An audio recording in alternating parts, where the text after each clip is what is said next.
Okay, so we have come to the unit to map out your trip details for the backpacking trip that you intend to take. So we've broken it down. Here's step one, but we have four main steps to go through. It will take you a bit of time and there will be a lot of variation depending on where you are going. So just take some of these things into consideration and do your best to prepare for your specific trip. Okay, so we're going to dive in with step one to plan your route and estimate your time frame. So you want to take a look at where you're going and bring up some maps, kind of take a look at the lengths of the trails, what the terrain is like, just general reviews. So you might want to use trip reports and maps and find more technical levels that match your ability. And no matter what, especially on your first trip, you want to add a buffer. I can actually speak from experience with my recent attempt of the long trail is that I set myself a really strict deadline, but I wasn't training for a fastest known time or FKT. So I was just attempting to do it really quick, but with the same level of fitness and training that I would be doing regardless, because I had limited time, right? Everybody has a different schedule. So I set myself too strict of a time frame, which made me push my body harder than it needed to go. I was doing too many miles a day and I ended up injuring my knee. And here I am a month later and it's still giving me issues. So, if there is one thing that I have learned from that experience, it did get me off trail, I am going to say, because I didn't want permanent damage. But that was a learning opportunity because I'm always somebody who wants to push my limits and push how far I can go. And the thing is, you need to be realistic with yourself because if you give yourself that time to learn, to grow, for your body to adapt and adjust along with you, then it's just going to be a more fun experience and you're going to get to go on more trips because you're not going to be injured and unable to go on some for a certain amount of time. So especially for your first trip, add a buffer onto your time frame, okay? So that is the first step.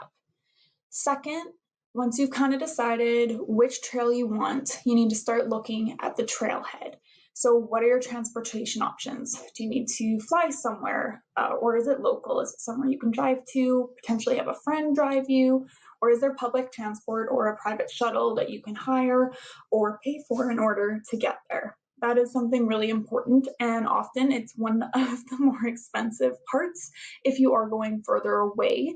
So again, it's easiest to do a local trail when you're first starting. That is not something you have to do by any means, though. All right, so step three is to get the permits. And this is a really important step. You want to make sure that you check if a permit is required and what the process for obtaining one looks like. And this is not something I can give you a blanket answer for. It varies place by place. Whether it's a national park, a provincial or state park, whether it's just some local wetland area where they allow camping, everywhere will be a little different. Some you actually pay for, and some they just need you to register so they know how many people are going to be in that area. So, this is something you really want to look at for not only the place you're going, but maybe even the specific trail you're doing. Okay, because some of them do unfortunately require you to say where you're going to be camping each night, which is really hard as a beginner and it's really frustrating as somebody who enjoys the flexibility, but they don't always hold you to that standard. And again, it depends on where you're going. But this is really important because you can be fined for backcountry camping in some areas without a permit.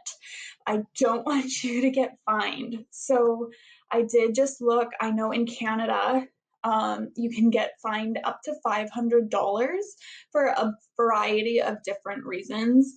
Most of the most expensive ones are if you're actually contaminating the land or damaging historical artifacts within a park.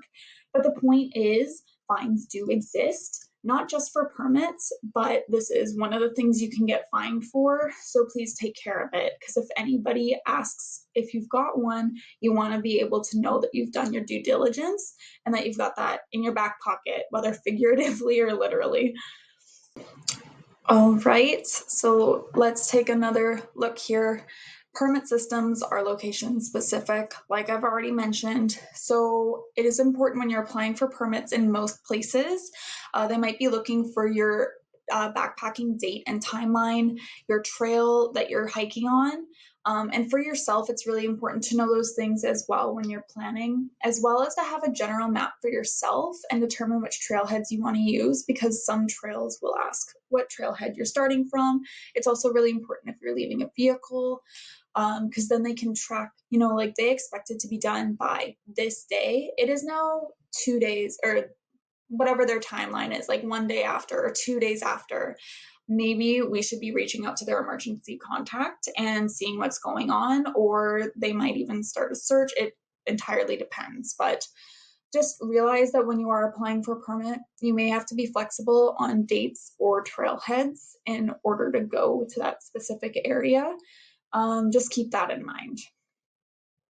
So some areas, as we said, it's all location specific. So some areas may not even require a permit, and then it's no big deal. But at least you looked and you've covered your bases. Some may have backcountry registration or reservation. So one is the reservation is actually booking yourself a campsite. So you have a specific location you will be camping, and that's what you're paying for.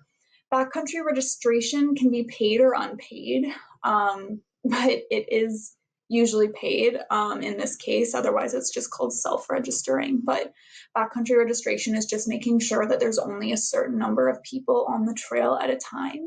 And it is important, even though you don't have your specific campsite booked, to do this from their perspective and for the environment's perspective. But just know that if it's a registration and not a reservation, you are not guaranteed a specific campsite. So you want to make sure that you find yourself a spot in a designated area. But yeah, that's not guaranteed. If a lot of people that have done or are doing that trail decide to camp where you intended to camp and there's no spaces, you might have to move to another spot. And that's just how it goes. With self-registering, it's usually at trailheads. You might do it by phone or online if it's beforehand. A lot of it is just to track how many people use the area. It's also used in how to designate funds for trail maintenance, for environmental reasons, things like that. And then there are some lotteries where you put your information in and you apply for the permit, but you don't actually get a response. They go through all of the permits at a designated time and then let everybody know who got it all at once. All right, so I do have a couple examples. This first one is kind of complicated, and that is done on purpose because it's to show you that there's a lot of things that you could deep dive into. I'm not going to deep dive into every aspect of this, but I just want to show you a couple key points that you should be looking at when you're planning your own trip. So this is just an example of a weekend trip. So it is the trail going from Monument 83 in E.C. Manning Park in British Columbia, and it requires country registration.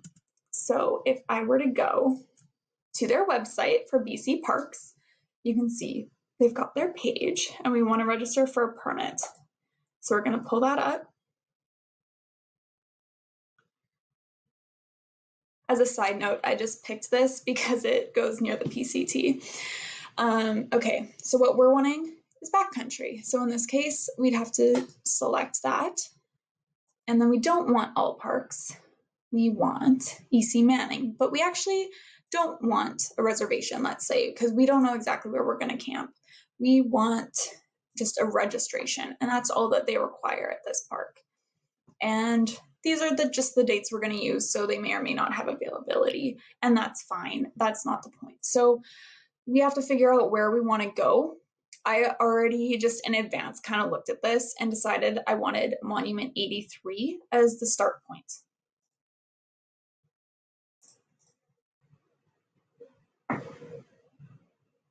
Okay, and so I did that by just kind of looking around. I did just a Google search and found a few things that came up. So one of them was for Manning Park Resort, and it had a lot of information on this page as you scroll through. So a lot of them were on the trail parks. So you can see maps here, trail reports, and then it shows in terms of easy, moderate, and difficult where you wanted to go. So I ended up just picking one that was under difficult because it was something I'd kind of looked at. It's 16 kilometers one way, so it is a longer trail. They estimate 5 hours, but I was planning this as like a weekend trip because it's 32 kilometers total. So it's pretty long, especially if you are beginning. But even if you're not, it's still a decently long trail. And so I just looked up more information that way and found some maps, which if my computer will load, I can show you. But I did pull up other maps here too. So it shows this, where Monument 78 to 83, so that was the trailhead I was planning to use, and that was how I decided it. It kind of comes down. There's different paths it can go through, but this is the one I wanted for Monument 83 and 78. So I'll go back to that and search.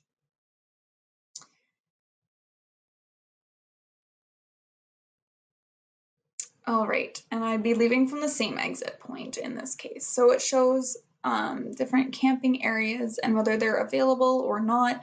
It gets really complicated in the system. I'm actually not a huge fan of this example, but that's why I wanted to use it, because you have to use other sources in order to find out what you want to be doing. So in this case, I looked up Monument 78 along the Pacific Crest Trail, and it shows even more information. And Gaia Maps, you can download to your phone. It is something that you can take with you. There is a fee associated with it, but it's really useful because there's not always going to be a far out map.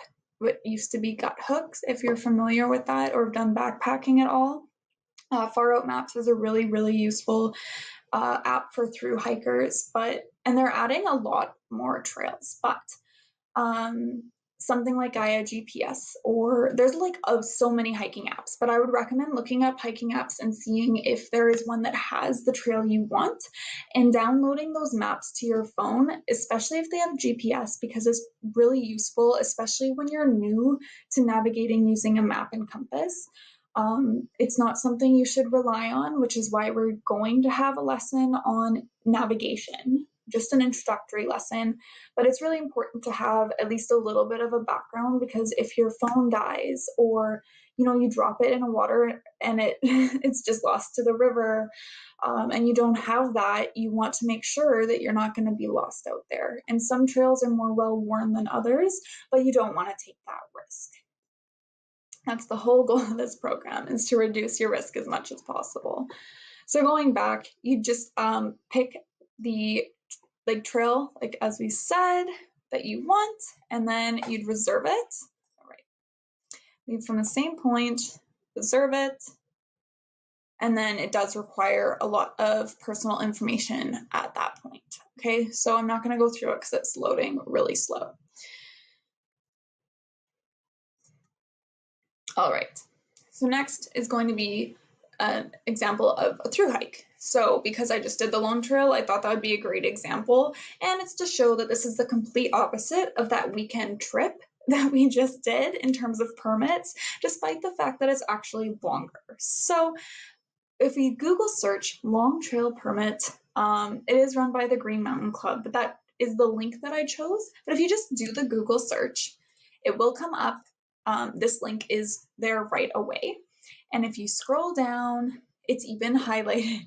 There's no permit required to hike the long trail, which is really great. So some things don't actually take a lot of planning. You just need to know that that's the case beforehand.